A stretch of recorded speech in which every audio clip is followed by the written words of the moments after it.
میرے خدا دے۔ الحمدللہ رب العالمین والصلاة والسلام علی خاتم النبیین اما بعد فاعوذ باللہ من الشیطان الرجیم بسم اللہ الرحمن الرحیم الصلاة والسلام علیک یا رسول اللہ وعلی آلک واصحابک یا حبیب اللہ الصلاة والسلام علیک یا نبی اللہ وعلی آلک واصحابک یا نور اللہ۔ نبی کریم رؤوف الرحیم صلی اللہ علیہ وسلم نے ارشاد فرمایا کہ اللہ کی خاطر محبت کرنے والے جب دو بندے آپس میں ملتے ہیں اور ہاتھ ملاتے ہیں اور اپنے نبی صلی اللہ علیہ وسلم پر درود پڑھتے ہیں تو ان کے جدا ہونے سے پہلے اللہ پاک ان دونوں کے اگلے اور پچھلے گناہوں کو معاف فرما دیتا ہے۔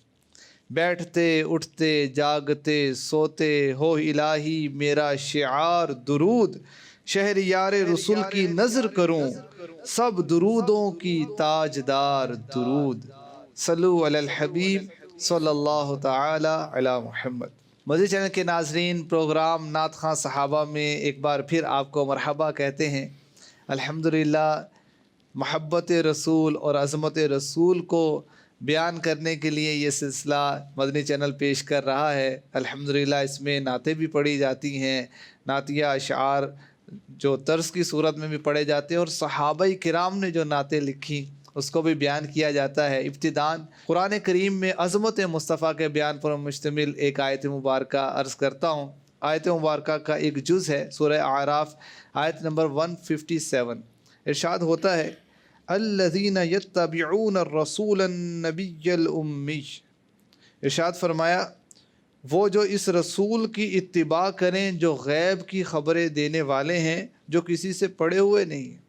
مفتی احمد یار خان نعیمی رحمۃ اللہ علیہ اس پوری آیت کو نقل کر کے ارشاد فرماتے ہیں کہ یہ آیت مبارکہ نہ صرف نعت مصطفیٰ کو بیان کر رہی ہے بلکہ یہ نعتوں کا مجموعہ ہے، اور ابتداً ہی اس آیت مبارکہ میں 3 اوصاف مصطفیٰ کو بیان کیا گیا۔ فرمایا گیا رسول، نبی، امی، 3 اوصاف کو بیان کیا۔ رسول کون ہوتا ہے؟ رسول اس ذات کو کہتے ہیں جو خالق اور مخلوق کے مابین واسطہ ہوتا ہے، جو خالق سے فیض لیتا ہے، مخلوق کو پہنچاتا ہے، جو مخلوق کے گناہ اور قصور خالق سے معاف کرواتا ہے، مخلوق کو شرک و کفر سے بچا کر خالق سے ملاتا ہے، یہ رسول ہے۔ اور اللہ پاک نے اپنے محبوب کی اس شان کو قرآن میں بیان کیا اور آپ کو رسول کا لقب عطا فرمایا۔ پھر فرمایا النبی، کیا آپ نبی ہیں، آپ غیب کی خبریں دینے والے ہیں۔ مفسرین نے اس کے 2 معنی بیان کیے، آپ غیب کی خبر دینے والے ہیں، آپ غیب کی خبر دیے گئے ہیں۔ دونوں طرح کے معنی اپنی اپنی جگہ درست ہیں۔ اور تیسرا وصف ارشاد ہوا امی، آپ کو امی فرمایا گیا، یعنی آپ کسی سے پڑھے ہوئے نہیں ہیں۔ حضرت عبداللہ بن عباس رضی اللہ تعالی عنہما فرماتے ہیں کہ آپ کا امی ہونا آپ صلی اللہ علیہ وسلم کے معجزات میں سے ایک معجزہ ہے۔ یعنی آپ کسی سے دنیاوی طور پر کوئی آپ کا استاد نہیں ہے، آپ کسی سے پڑھے نہیں، پھر بھی غیبی خبروں پر مشتمل آپ قرآن جیسی کتاب لے آئے، تو یہ آپ کا معجزہ ہے۔ اللہ کریم ہمیں عظمت مصطفیٰ کو سمجھنے کی توفیق عطا فرمائے۔ بڑھتے ہیں نگران پاکستان مشاورت کی جانب اور سنتے ہیں عاشق اکبر صدیق اکبر رضی اللہ تعالی عنہ کے اشعار۔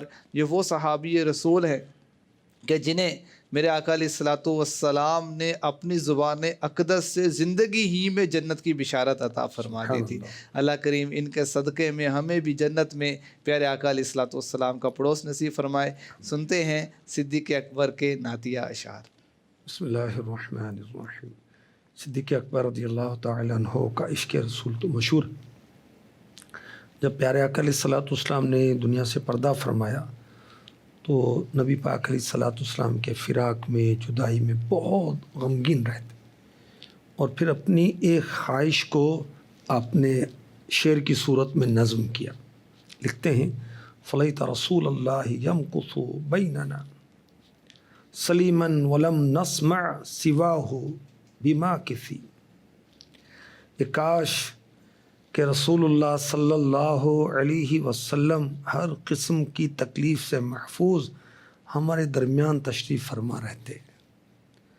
ہم کبھی ہی نہ سنتے کہ ان کے بعد کوئی دنیا میں باقی رہنے والا ہے، یعنی ہماری جانیں ان پر فدا ہوتی، ہم بھی ان کے ساتھ دنیا سے چلے جاتے. جیسے عشاق کہتے ہیں حضور میری تو ساری بہار آپ سے. وہ آقا علیہ الصلوۃ والسلام کی جان پر اپنی جان قربان کرنے کا کیسا جذبہ ہے. امام محمد بن سیرین رحمۃ اللہ تعالی علیہ لکھتے ہیں، یہ دلائل النبوہ میں ہے، جب صدیق اکبر پیارے آقا علیہ الصلوۃ والسلام کے ساتھ غار ثور کی طرف جا رہے تھے تو کبھی حضور کے آگے چلتے ہیں، کبھی پیچھے چلتے ہیں. پوچھا ایسا کیوں کرتے ہو؟ عرض کی حضور صلی اللہ علیہ وسلم، جب مجھے ان لوگوں کا خیال آتا ہے جو آپ کو تلاش رہے تو آپ کے پیچھے ہو جاتا ہوں، اور جب مجھے ذہن میں آتا ہے کہ ایسا نہ ہو کہ دشمن گھات لگا کر آگے بیٹھا ہو تو میں آپ کے آگے چلنے لگتا ہوں، ایسا نہ ہو کہ آپ کو تکلیف پہنچائے. پیارے آقا علیہ الصلوۃ والسلام نے ارشاد فرمایا، کیا تم خطرے کی حالت میں میرے آگے مرنا پسند کرتے ہو؟ عرض کی رب ذوالجلال کی قسم میری یہی آرزو، سبحان اللہ. کروں تیرے نام پہ جاں فدا، نہ بس ایک جان دو جہاں فدا، دو جہاں سے بھی نہیں جی بھرا، کروں کیا کروڑوں جہاں.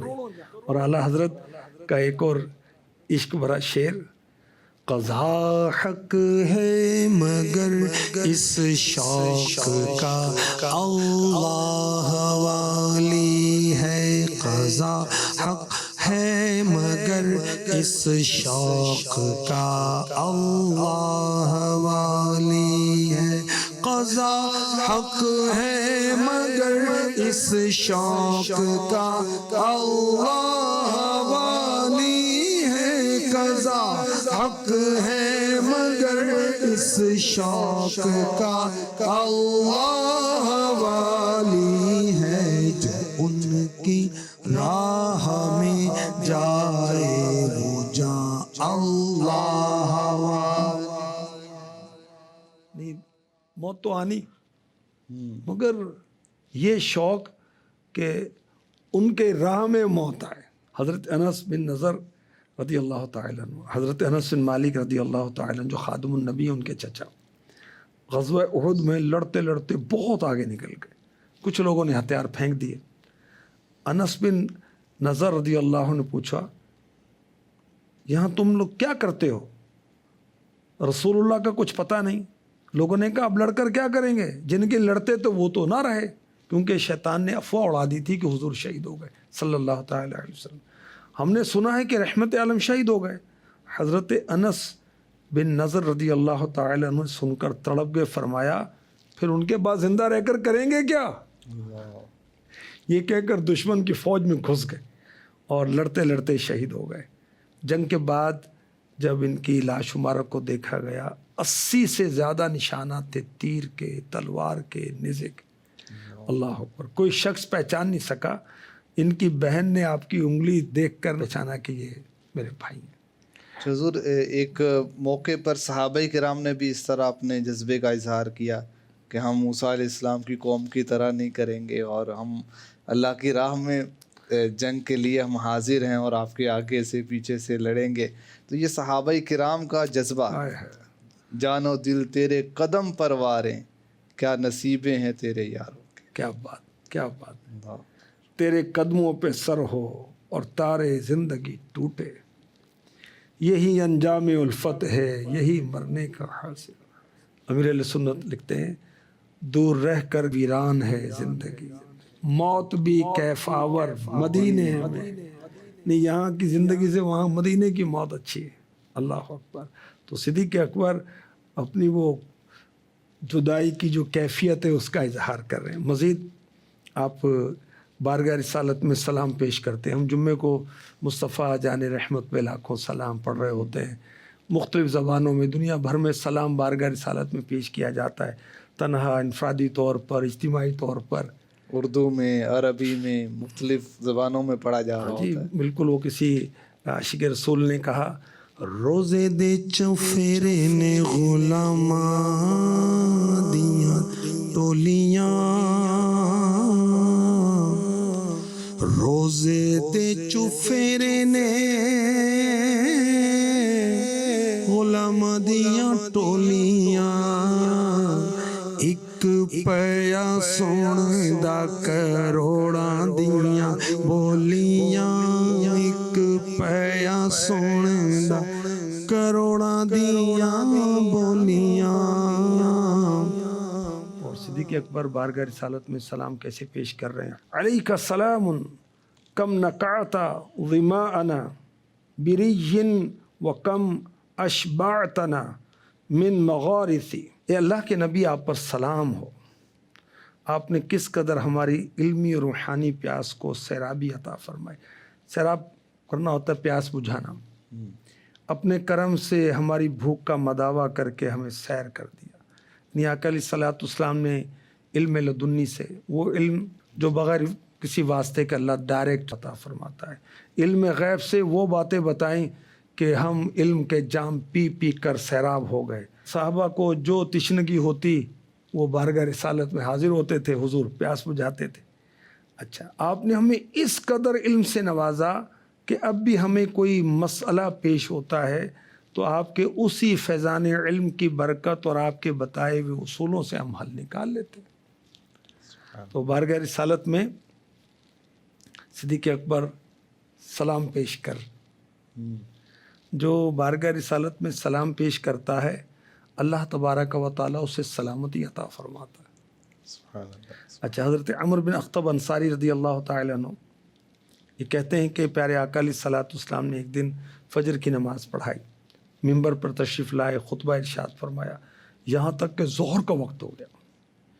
پھر ممبر پاک سے نیچے تشریف لائے، نماز پڑھائی، پھر ممبر پر جلوہ فرما ہوئے، بیان فرمایا، عصر کا وقت ہو گیا.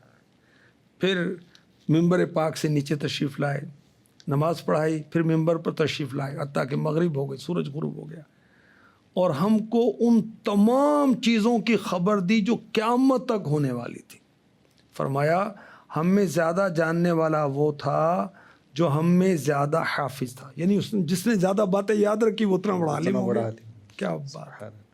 وہ ایک دن میں ایسا خطبہ ارشاد فرما دیا کہ سب کچھ بیان کر دیا. اچھا، یہ بھی معجزہ ہوا کہ ایک دن میں سب کچھ بیان کر دینا، یہاں تک کہ قیامت کے احوال، اور جنتی جنت میں پہنچ گئے، جہنمی جہنم میں پہنچ گئے.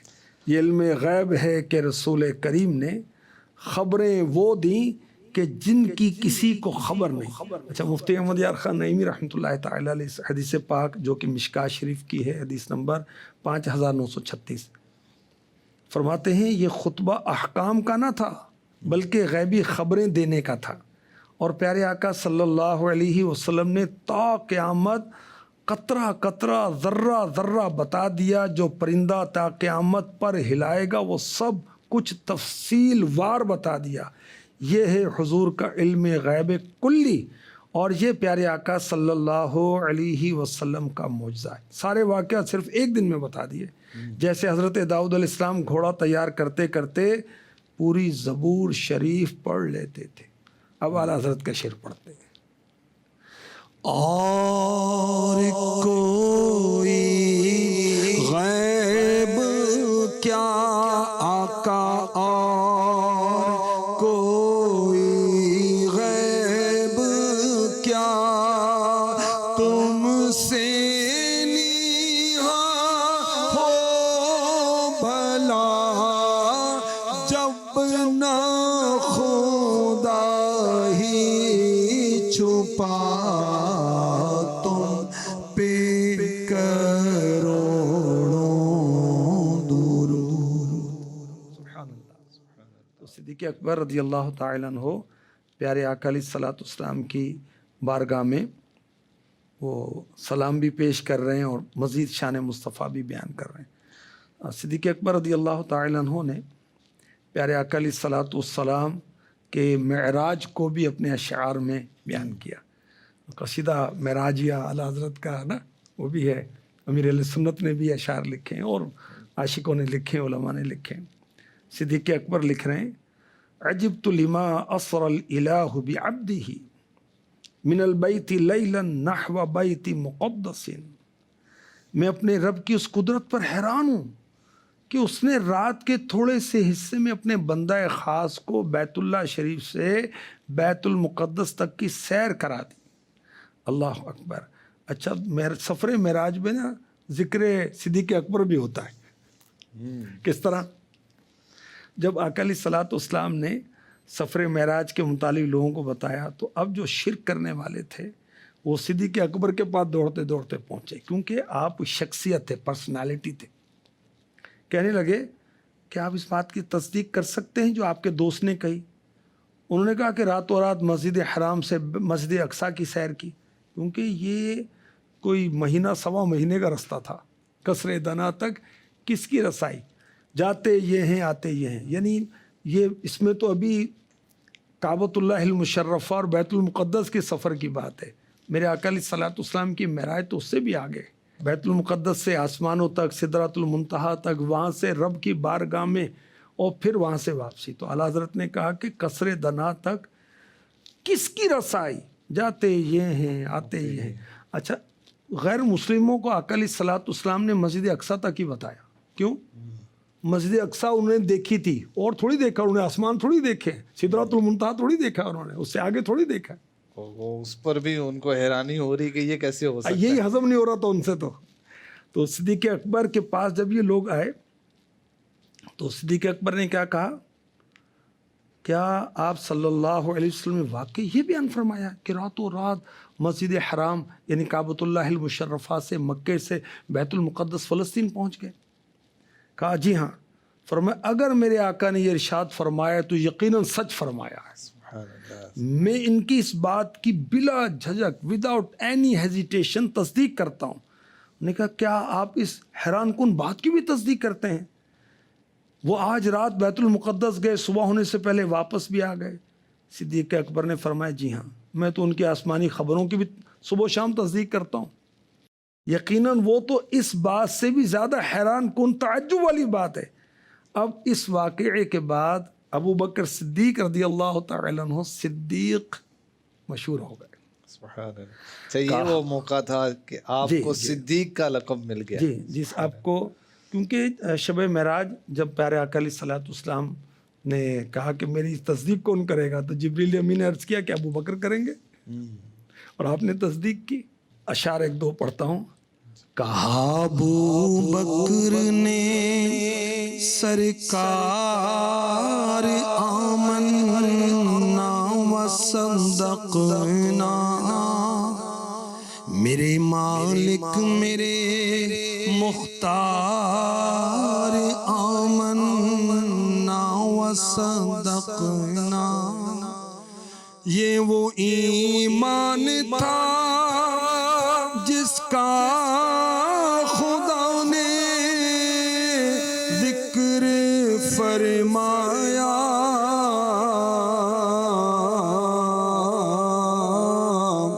یہ وہ انسان تھا جس نے لقب صدیق کا پایا۔ صدیق اکبر رضی اللہ تعالیٰ عنہ سفر معراج کے معجزے کو مزید بیان کرتے ہیں۔ کلا طلقیہ کان من ببعضها ذہابا و اقبالا وما من معرس۔ ان کا آنا جانا رات کے انتہائی قلیل حصے میں ہوا اور آپ آرام کے لیے کہیں بھی نہیں رکے۔ آقا علیہ الصلوۃ والسلام کے عظیم معجزے کو بیان کیا۔ سورہ بنی اسرائیل کی مشہور آیت ہے نا، سبحان الذی اسری بعبدہ لیلا من المسجد الحرام الى المسجد الاقصى الذی بارکنا حولہ لنریہ من آیاتنا انہ هو السمیع البصیر۔ پاک ہے وہ ذات جس نے اپنے خاص بندے کو رات کے کچھ حصے میں مسجد حرام سے مسجد اقصیٰ تک سیر کرائی، جس کے ارد گرد ہم نے برکتیں رکھی تاکہ ہم اسے اپنی عظیم نشانیاں دکھائیں۔ بے شک وہی سننے والا دیکھنے والا ہے۔ ابن یعقوب کو اللہ نے صورت بخشی اور عیسیٰ کو مسیحائی کی دولت بخشی، ہر نبی کو کوئی عزت کوئی عظمت بخشی، میری سرکار کو بے پردہ زیارت بخشی۔ کیا بات۔ تو صدیق اکبر رضی اللہ تعالیٰ عنہ شان مصطفیٰ بیان کر رہے ہیں اور معراج کا واقعہ بیان کر رہے ہیں۔ آنا جانا میرے حضور کا ہے. سبحان اللہ. وہ اعلیٰ حضرت کا شعر قصر دنا تک کس کی رسائی جاتے یہ ہیں آتے یہ ہیں صلی اللہ علیہ وسلم صلی اللہ علیہ وسلم. سبحان اللہ. یہ معجزہ معراج تو معجزوں کا مجموعہ ہے. بے شک. پیارے آقا علیہ الصلوۃ والسلام کا مسجد اقصیٰ تک جانا اور پھر ان سے پہلے شک صدر ہے. جی شک صدر. سینہ پاک کا چاک ہونا اور آپ اس کو دیکھ رہے ہیں, خون نہیں نکلا, کوئی غشی تاری نہیں ہوئے, کچھ بھی نہیں ہوا. الحمدللہ. پھر جو براق کی سپیڈ بیان کی جا رہی ہے.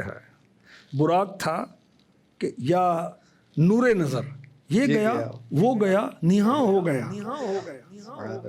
پھر انبیاء کی امامت کا بھی معاملہ ہوا تو رستے میں بھی قبور میں ان کو دیکھا جا رہا ہے. یعنی آقا علیہ الصلوۃ والسلام نے موسیٰ علیہ السلام کو جو قبر کے اندر نماز پڑھ رہے ملاحظہ فرما لیا. یہ بھی معجزہ میرے نبی کا. اور پھر وہاں بھی موجود ہیں. سبحان اللہ. آسمان پہ بھی موجود ہیں. سبحان اللہ. خیر اس میں کئی ایک معجزات کو علماء نے ذکر کیا اور خاص طور پر اللہ پاک کا جاگتی آنکھوں سے, سر کی آنکھوں سے بیداری کے عالم میں دیدار کرنا. سبحان اللہ. یہ کتنا عظیم معجزہ ہے. حضور یہ خصوصیت مصطفیٰ بھی ہے. بے شک. دیدار الہی کا جو شرف آپ کو ملا. تو مدنی چینل کے ناظرین, صدیق اکبر رضی اللہ تعالیٰ عنہ کے ہم نے نعتیہ اشعار سنے اور آج جو ہم نے اشعار سنے ان میں سفر معراج کا بھی سنا کہ صدیق اکبر نے اپنے اشعار میں اس کو بیان کیا. اس سے پتہ چلا کہ اشعار اچھے بھی ہوتے ہیں. کیسی حکمت بھری باتیں ہم نے صدیق اکبر کے اشعار میں سنی جو کہ قرآن کی آیات کا خلاصہ ہے, اس کا مفہوم بیان کرتی ہیں اور ہمیں قرآنی واقعے کی طرف اس میں اشارہ ملتا ہے. اللہ کریم ہمیں صدیق اکبر کا فیضان عطا فرمائے. صحابہ کرام علیہم رضوان نے جس طرح عشق رسول میں اپنی زندگیاں گزاریں اور پھر عظمت مصطفیٰ کو بیان کیا, اللہ کریم ان کے صدقے میں ہمیں بھی عظمت مصطفیٰ بیان کرتے رہنے, ذکر مصطفیٰ کرتے رہنے اور درود و سلام کی کثرت کرتے رہنے کی توفیق عطا فرمائے. آمین بجاہ خاتم النبیین صلی اللہ علیہ وآلہ وسلم. جب نعت پڑھو جھوم اٹھوں عشق نبی میں روتی ہوئی وہ آنکھ مجھے